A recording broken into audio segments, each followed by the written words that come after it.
Selamat datang di channel Cupid Dream. Selamat menyaksikan cerita novel yang kami sajikan. Jangan lupa subscribe, like dan share channel ini supaya lebih berkembang lagi. Terima kasih ya Sob Menantu Dewa Naga Perang Chapter 1 Bahasa Indonesia Bab 1 Angin Bersiul dan Daun-daun Beterbangan. Lucas Gray menarik mantelnya dan sekali lagi melihat ke tempat perkemahan yang sudah lama dia kenal, serta wajah-wajah yang sudah dikenalnya. Dia mengatupkan rahangnya erat-erat, "Ayo pergi." Lucas berbalik dan melangkah ke pintu palka helikopter yang sudah lama menunggu di samping. Di belakangnya ada tim pria jangkung, kencang, dan berotot yang berdiri seragam dalam barisan rapi. Meskipun berlinang air mata, mereka berdiri diam dengan punggung tegak di angin dingin dan mengangkat tangan serempak untuk melakukan penghormatan militer yang standar dan hormat. Perpisahan dari tim assault, Kapten. Perpisahan dari pasukan khusus, Kapten.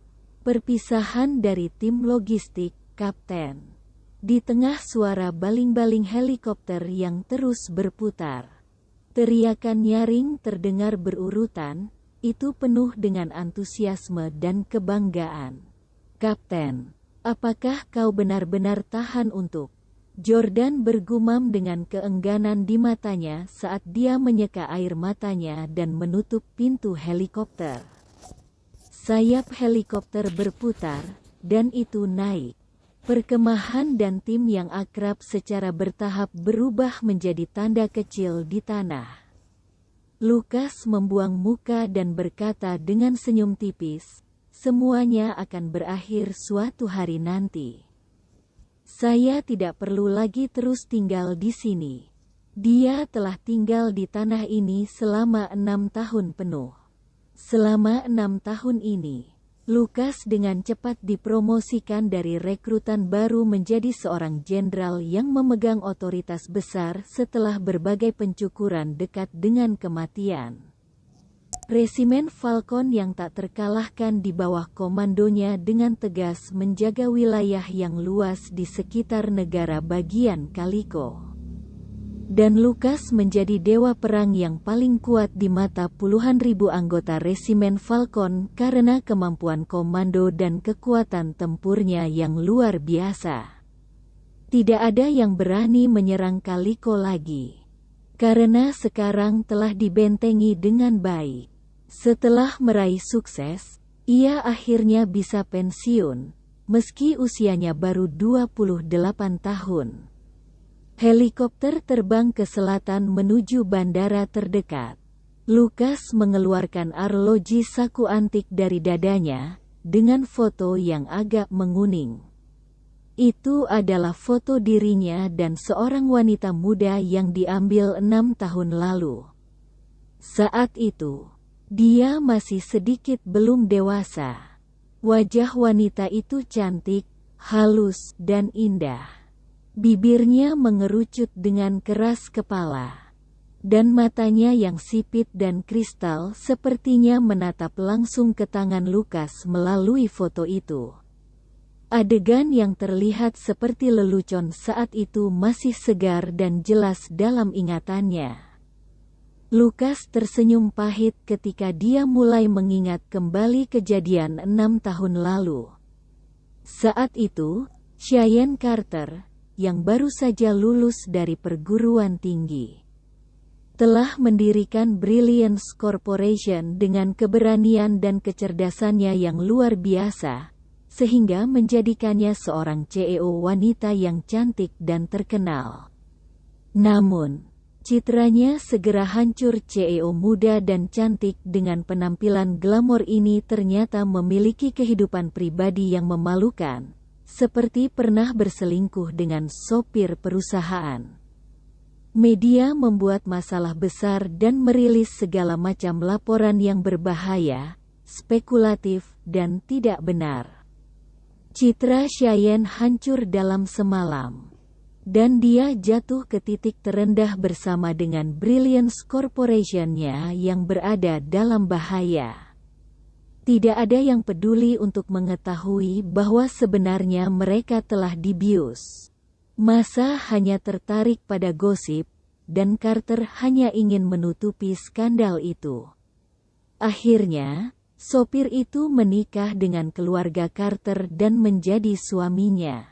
Semua orang mengejek dan mengkritik kecantikan terhebat Orange County, yang dulunya membuat iri semua orang. Dan berkomentar tentang sopir yang tidak punya uang yang cukup beruntung menikah dengan keluarga kaya. Sopir yang tidak punya uang adalah Lucas. Keduanya sangat menyadari kebenaran pernikahan mereka. Segera, Lucas diam-diam pergi ke kamp militer dan bersumpah untuk membuat nama untuk dirinya sendiri sehingga dia akan layak menjadi wanita yang dulunya disukai oleh dewa.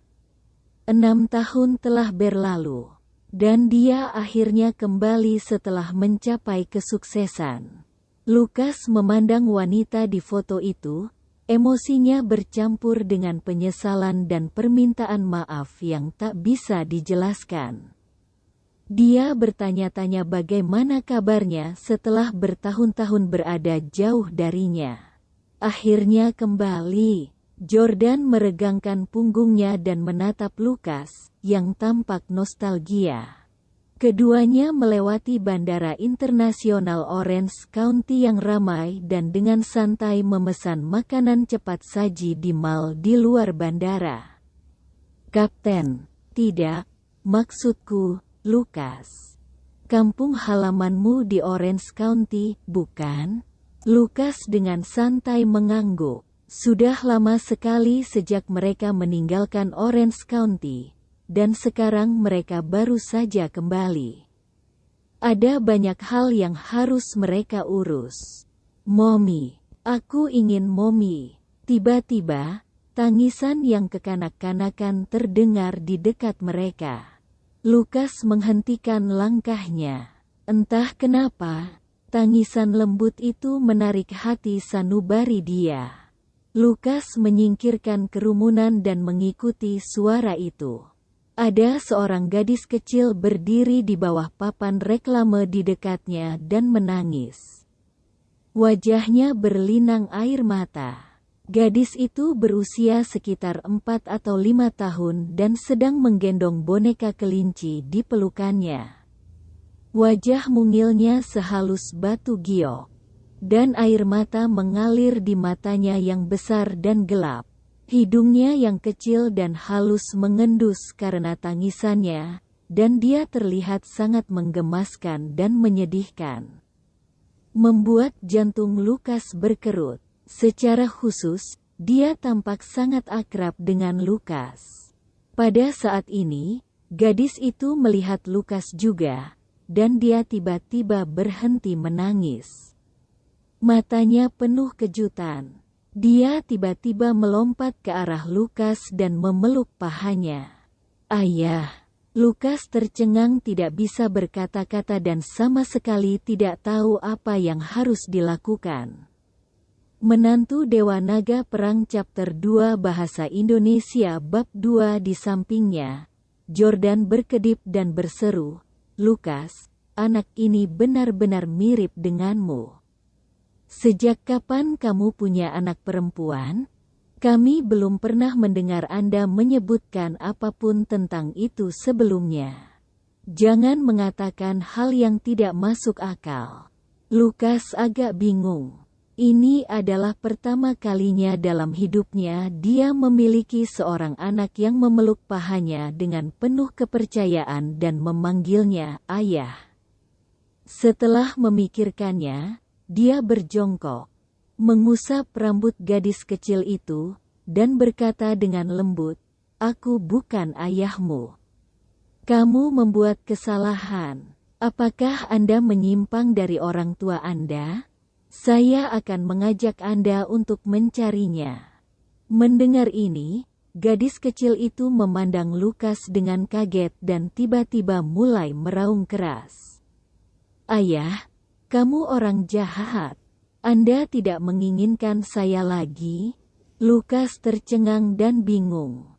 Setelah beberapa usaha yang melelahkan, akhirnya dia berhasil membujuknya dan meyakinkannya untuk pergi ke konter layanan mal. Lukas memberitahu staf layanan tentang gadis kecil itu yang tersesat dan memberikan penjelasan menyeluruh sebelum meninggalkan mal. Ketika dia pergi, gadis kecil itu menangis, hampir menyebabkan Lukas menyerah. Sayangnya, dia masih memiliki hal-hal penting yang harus ditangani. Jika tidak, dia akan menemaninya sampai orang tuanya tiba. Segera setelah mereka pergi, seorang wanita bergegas ke konter layanan mal dan memeluk gadis kecil yang menangis itu, sangat patah hati. Amelia, maaf aku terlambat. Masih ada rasa takut dalam dirinya. Sebelumnya, dia bermaksud untuk melakukan perjalanan singkat ke kamar mandi, tetapi dia akhirnya bertemu dengan klien merepotkan yang mengganggunya untuk waktu yang lama sebelum pergi. Selama bertahun-tahun, dia telah menyayangi putrinya seperti dia adalah hidupnya. Jika terjadi sesuatu pada putrinya, dia tidak berani memikirkannya lebih lama lagi. Bu, aku baru saja melihat ayah. Tetapi dia berkata bahwa saya telah salah mengira dia sebagai orang lain. Bagaimana saya bisa salah?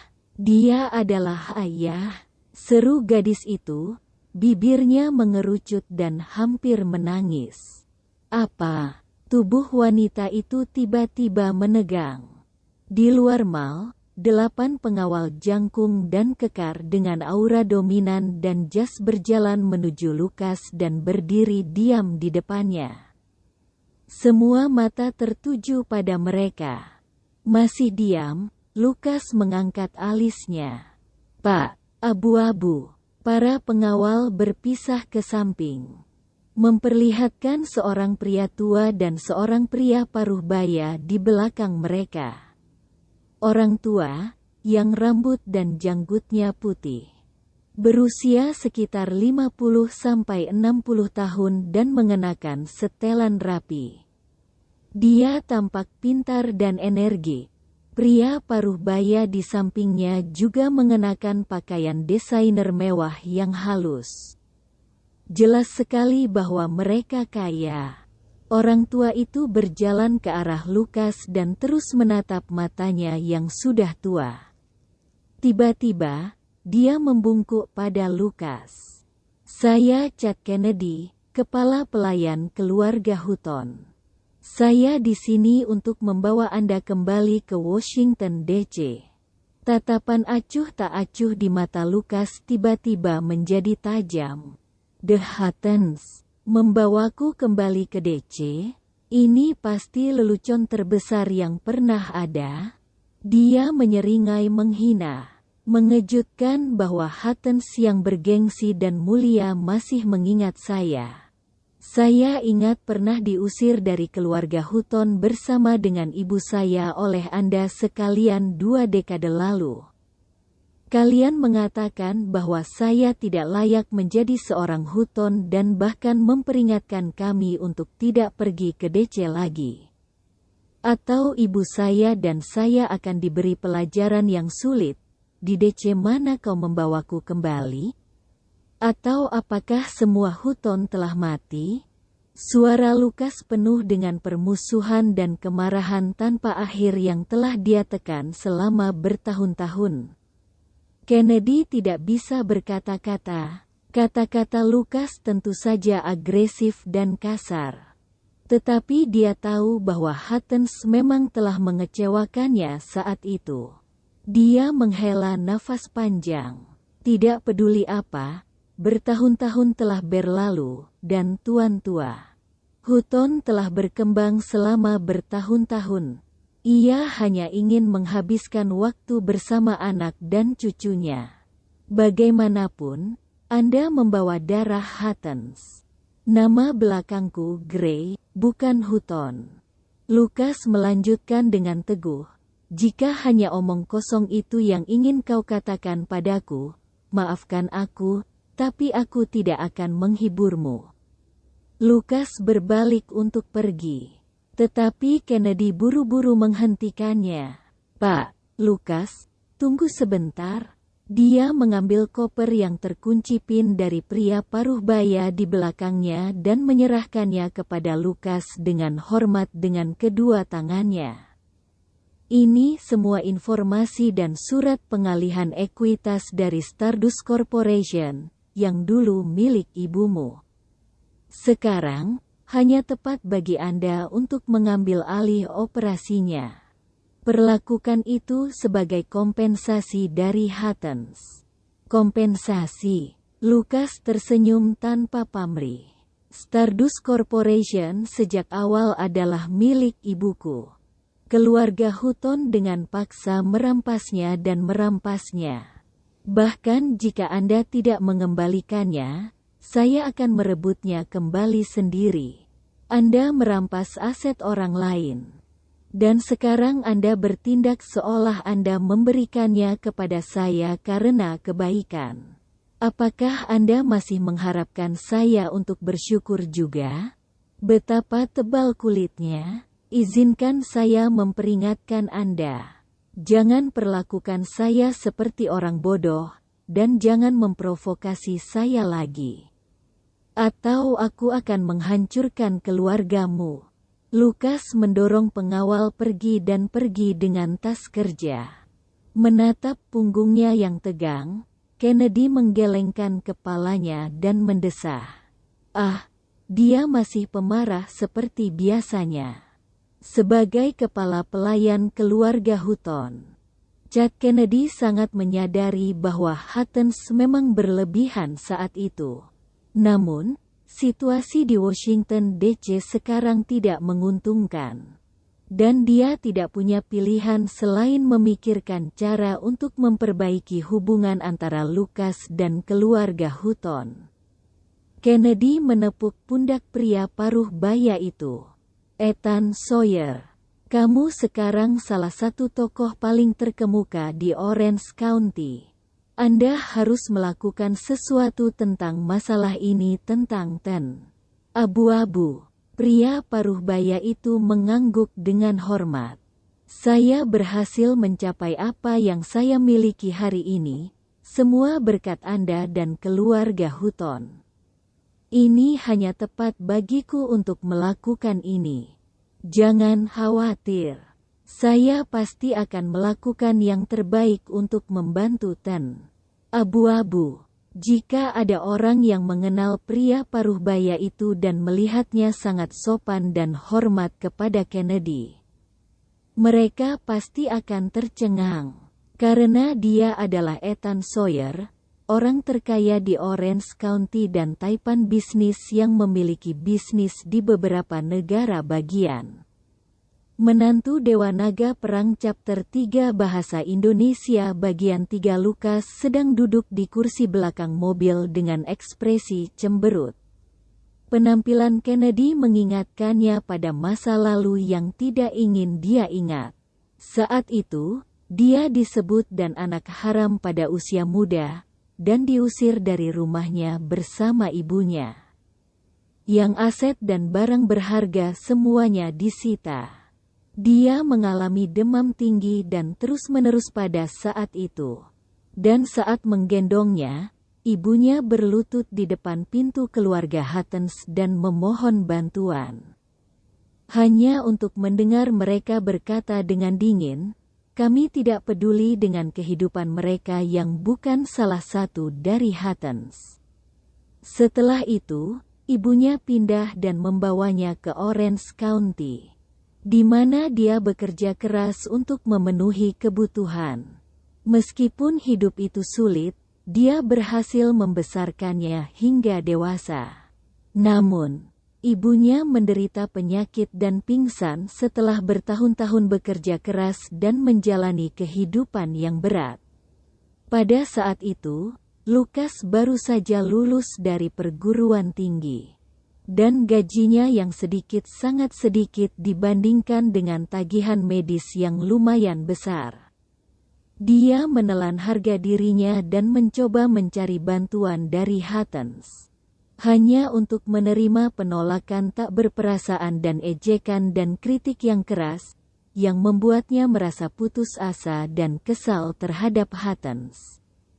Tak lama kemudian, dia dan Cheyenne dibius, sehingga mengakibatkan skandal yang menyebar seperti api di seluruh wilayah. Carter meminta agar dia menikah dengan keluarga mereka. Dia setuju dengan syarat Carter akan meminjamkannya $50.000 untuk perawatan ibunya. Namun, pada saat dia dilarikan ke rumah sakit dengan membawa uang tersebut, ibunya sudah meninggal dunia. Saat itu, Lucas sangat terpukul dan merasa seperti orang yang gagal total dalam hidup. Dia gagal menyelamatkan ibunya dan juga tidak layak menjadi gadis luar biasa seperti Cheyenne. Lebih buruk lagi, Carter sering mengejeknya di masa lalu.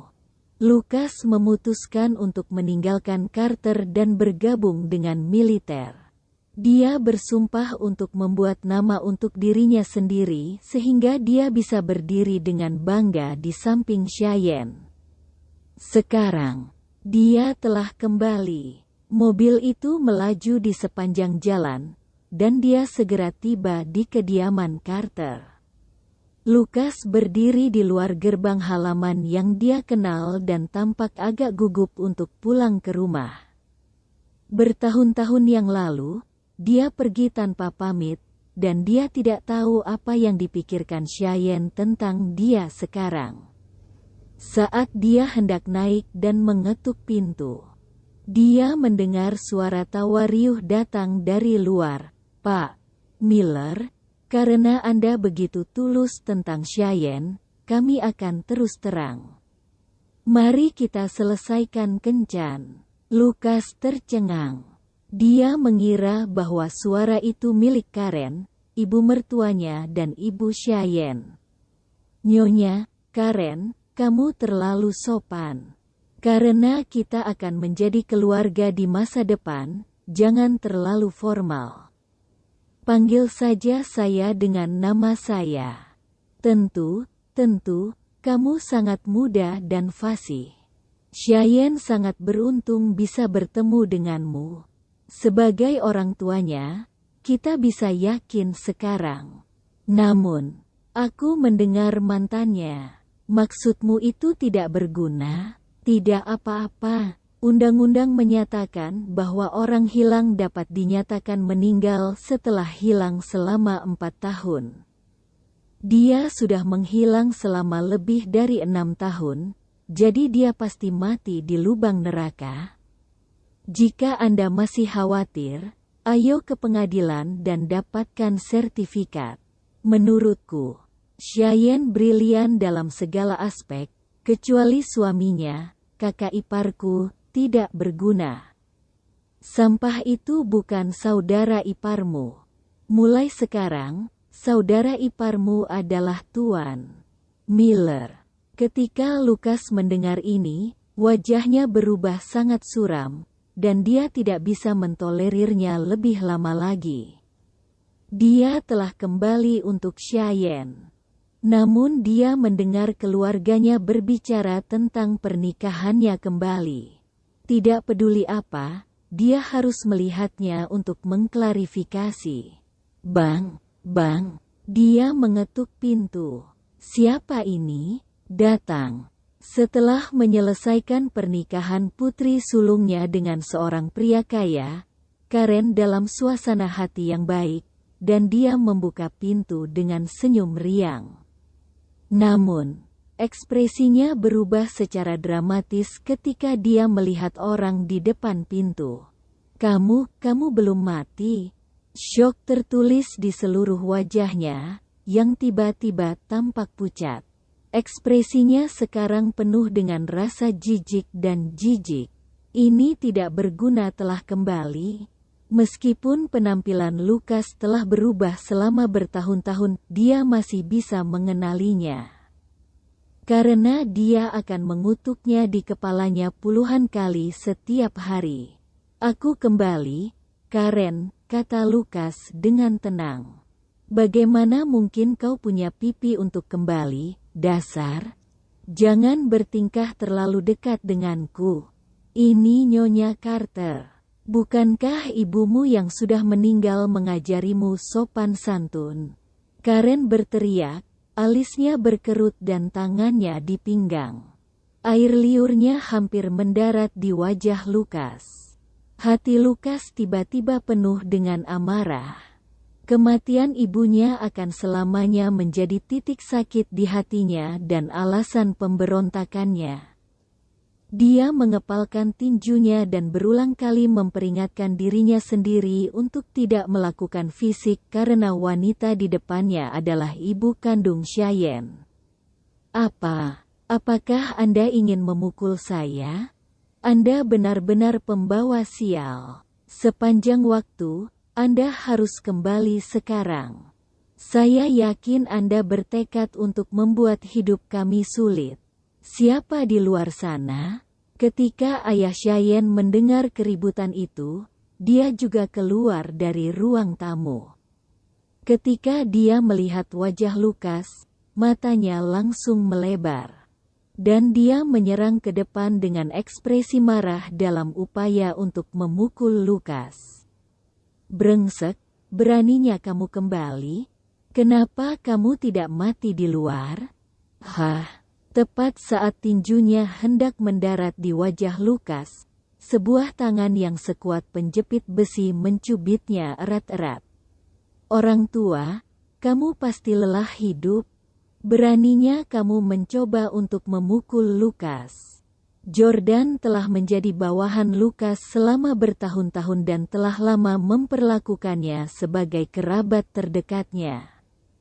Bagaimana dia bisa berdiri dan melihatnya dipermalukan oleh orang lain? Dengan tatapan sedingin es di matanya, dia memancarkan aura pembunuh yang membuat takut ayah Cheyenne sampai dia menjadi sepucat spray.